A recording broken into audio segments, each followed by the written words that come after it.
Lesson 59, Collecting. We'll talk about collecting as a hobby in this text.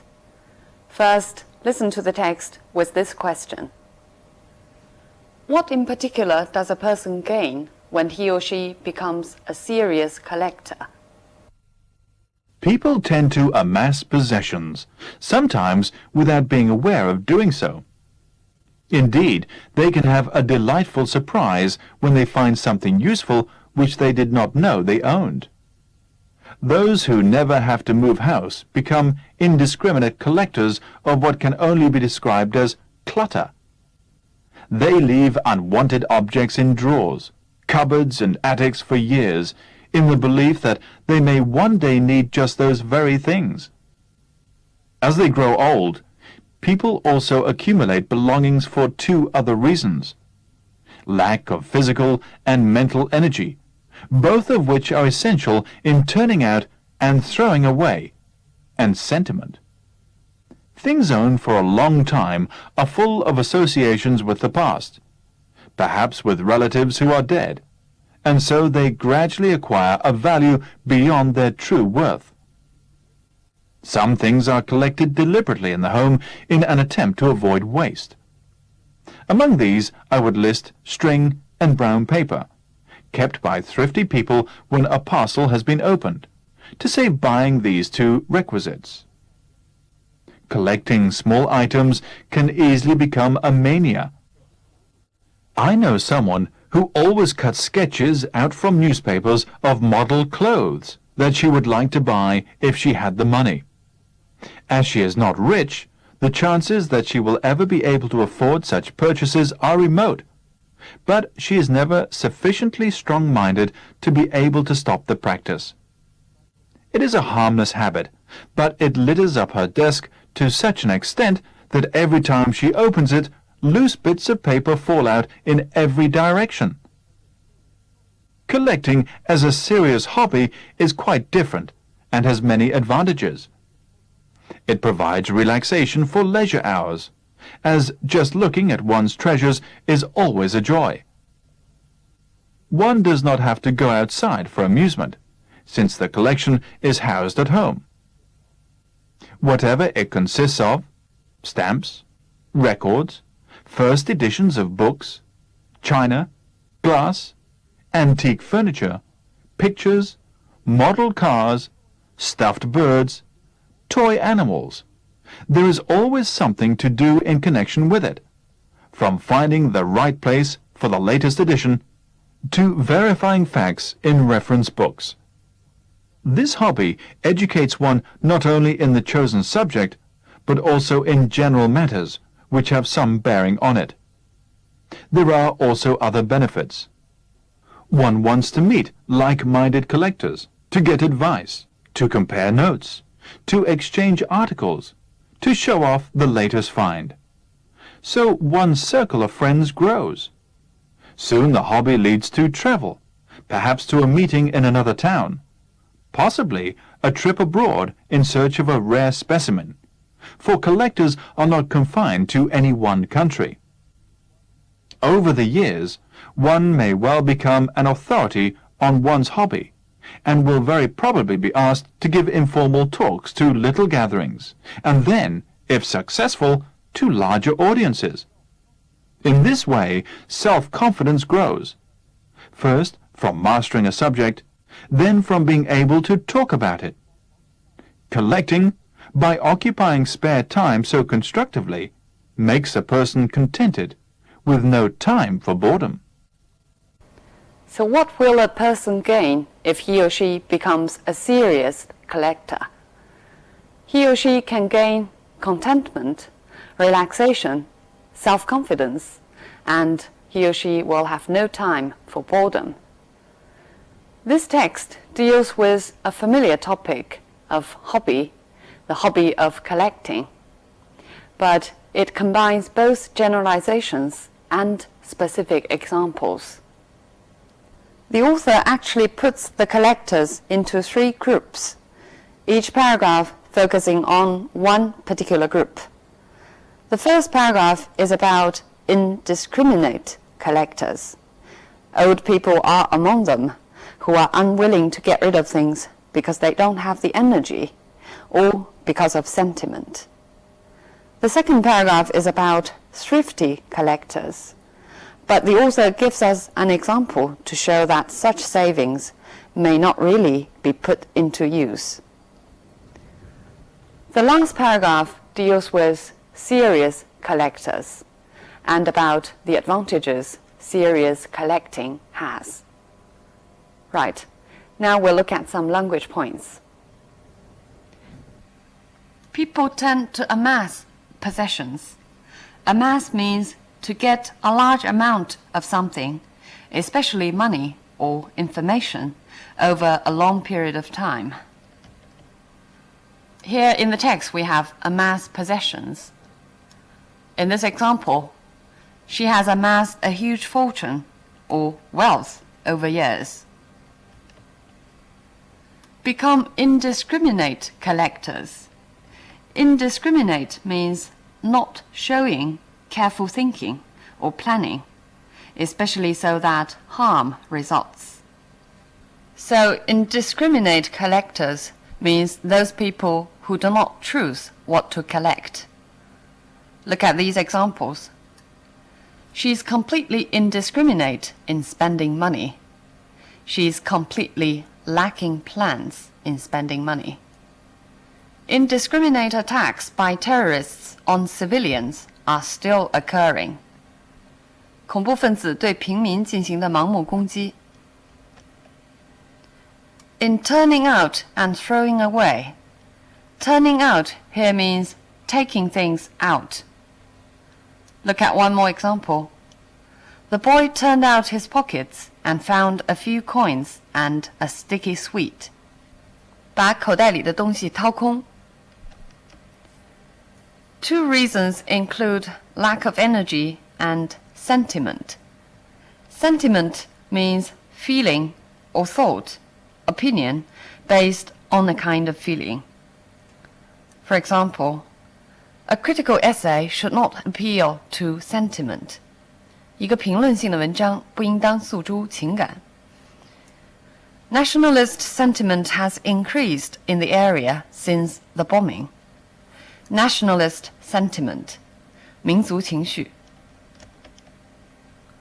Among these, I would list string and brown paper.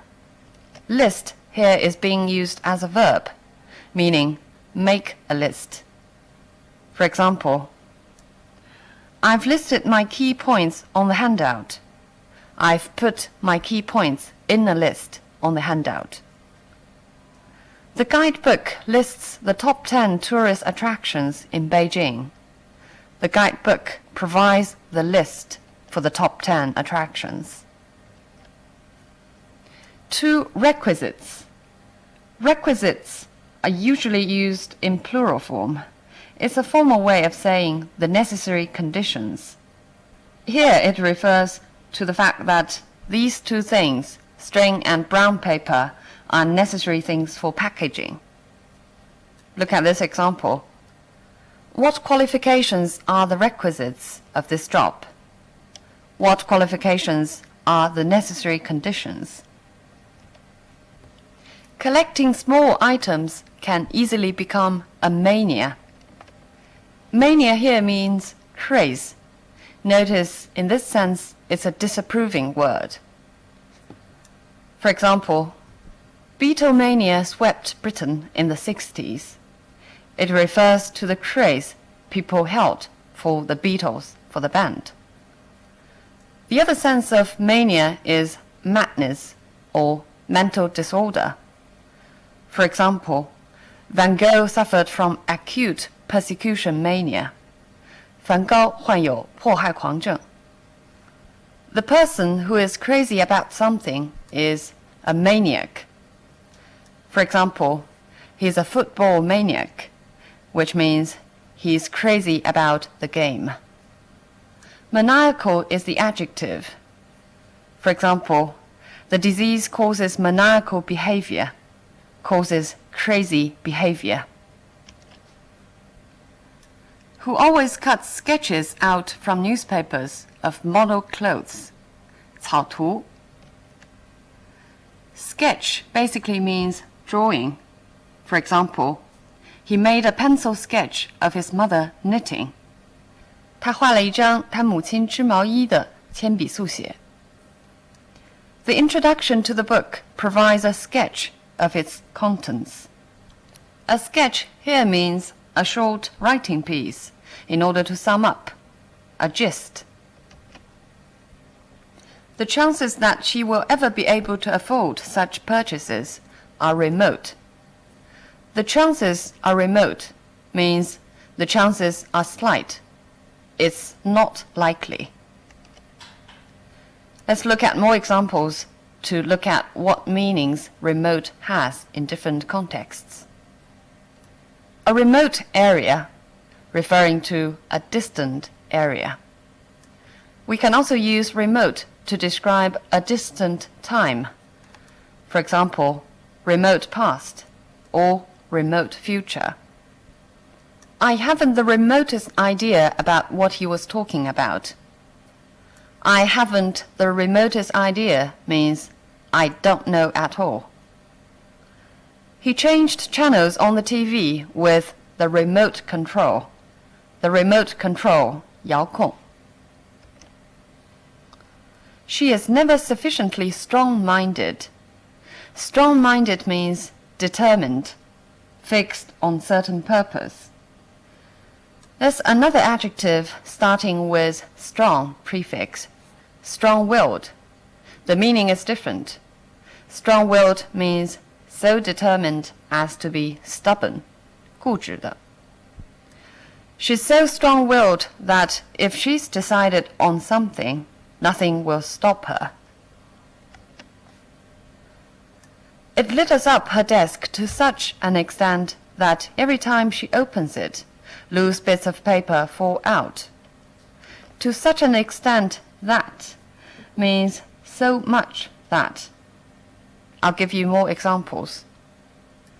The car was damaged to such an extent that it would be useless to repair it. The car was damaged so seriously that it would be useless to repair it. Sales have fallen to such an extent that we will have to close some of our shops. Sales have fallen so greatly that we'll have to close some shops. The collection is housed at home. House here is being used as a verb, meaning the collection is contained at home. Look at more examples. The electric and gas meters are housed in the storeroom. These 2 meters are put in the storeroom or installed in the storeroom. The museum houses the biggest collection of antiques in Europe. This museum provides space for the biggest collection of antiques in Europe. General matters which have some bearing on it. Have some bearing on something is a fixed expression, meaning be related with something or have influence upon something. Here it means some general matters which are related with the hobby or the subject of the hobby. We can also use a or no or any to replace some in this expression. For example, his remark had some bearing on what happened, which means his remark was to some degrees related to what happened. Or his remark had a bearing on what happened, was related. Or his remark had no bearing on what had happened. His remark was not related to what happened. If we use have any bearing, then it's used in a negative structure. His remark didn't have any bearing on what happened. One wants to meet like-minded collectors. Like-minded means those who can share your interest. For example, as a dedicated football fan herself, she started the magazine for like-minded women. for those women who shared the interest of football game. We can also use the noun form of like mind. For example, on this point, we are of like mind. On this point, we share each other's opinions. Compare notes. It's a fixed expression, meaning exchange information and opinion, and informally. For example, when we were roommates, we compared notes on everything: clothes, music, teachers, and men. We talked or chatted with each other informally and exchanged opinions on all these things. Possibly a trip abroad in search of a rare specimen. Specimen means something shown or examined as an example, a specimen of something you collected.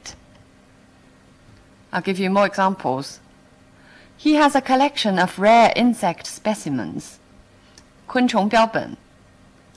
The doctor took a specimen of blood from the patient's arm. A specimen of blood means the small amount of blood used for testing, 抽的血样. Collectors are not confined to any one country. Be confined to means be limited in. So collectors do not only exist in any one country. Look at more examples. We are asked to confine our use of the telephone to business calls alone, which means to limit our use of the telephone to those calls for work. This attitude seems to be confined to the upper class. Only the upper class holds such an attitude. One may well become an authority on one's hobby.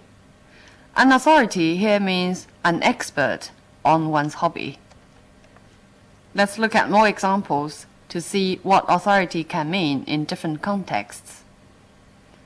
He is a world authority on Shakespeare. He is a world expert on Shakespeare study. The United Nations has used its authority to restore peace in the region. Authority here means the official right. I gave my lawyer authority to act on my behalf. Authority here means the legal permission.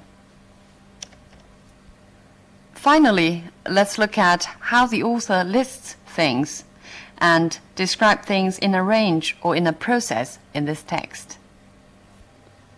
Whatever it consists of, stamps, records, first editions, china, glass, antique furniture, etc., there is always something to do in connection with it, from finding the right place to verifying facts in reference books.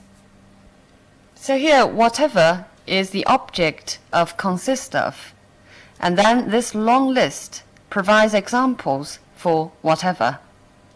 And the main clause, there is always something to do in connection with it, actually is about a range, with the structure of from, to, defining the range.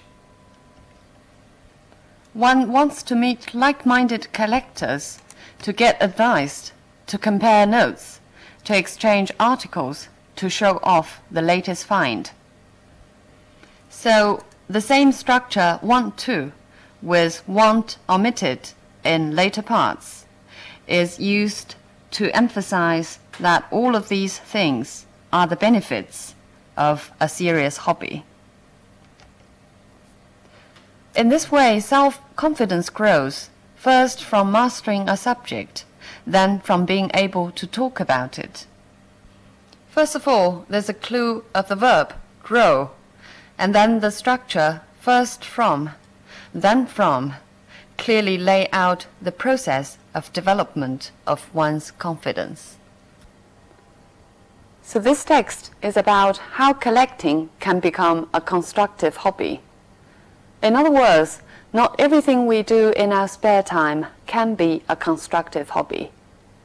A good hobby should be able to provide us with not only entertainment and relaxation, but also contentment and pleasure. A person without any hobbies must certainly be a bore. But if somebody spends too much time on his or her hobbies, or has too many hobbies, then this person will be called a hobbyist, 就是类似中文说的玩物丧志的人。If that is the case, then the hobby stops being a hobby, but becomes a kind of obsession.